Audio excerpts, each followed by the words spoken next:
Congressman Odi Tariela aminadong kinonsidera niya ang pondong may uuwi.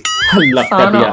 Congressman ng Occidental Mindoro, pumirma dahil ba sa pondo? Ito, panoorin po natin ang balitang ito na kung saan ay isang congressman na naman ang nagpaliwanag kung bakit sila pumirma. Ito na nga ang sinasabi ko sa kanila, na karamihan ng pumirma ay hindi talaga dahilan para ma-impeach si VP Sara, kung hindi sa pondo. Naku, minsan dyan pa naman ako nagbabakasyon sa Mindoro. Pero yung congressman, ganyan pala ang gusto.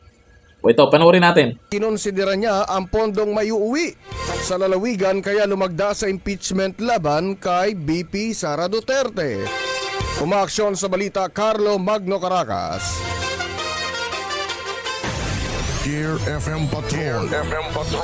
Report. Aminadong isa sa kinonsidera ni Congressman Odi Tariela ang pondong maiuuwi at magagamit para sa mga programa nito sa lalawigan. Kaya ito pumirma sa impeachment laban kay Vice President Sara Duterte. Sa naging panayam ng KRFM Network sa programa nito kahapon, sinabi ng kongresista na pangunahing dahilan kung bakit ito lumagda para sa naturang impeachment ay dahil sa nilalaman ng dokumentong nagsasaad ng reklamo laban kay Duterte. At isa na rin doon ang pagkonsidera sa 22 billion pesos na umano'y congressional budget para sa Occidental Mindoro. Ang tanong dito, yung mga nakasuporta sa'yo, congressman, pabor ba sila sa kagustuhan mo?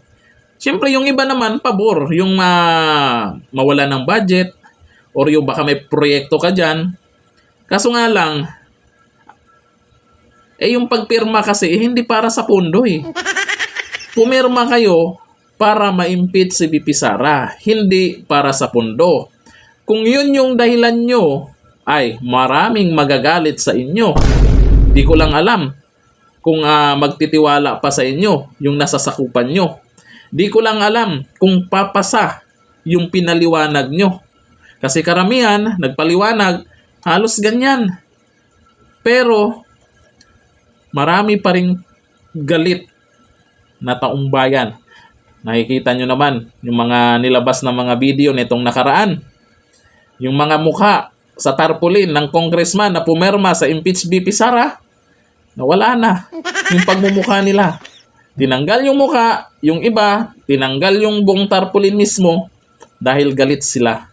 Akalain nyo ang dahilan lang pala ng pagpirma ay dahil sa pondo. Hindi talaga gustong ma-impeach si VP Sara. Dito, malinaw na para sa lahat na yung mga congressman dyan na pumirma, malamang karamihan dahil sa ayuda, dahil sa budget, dahil sa pondo. Sana all. Pero ang asahan nyo, may balik yan sa inyo. Yan ang tandaan nyo.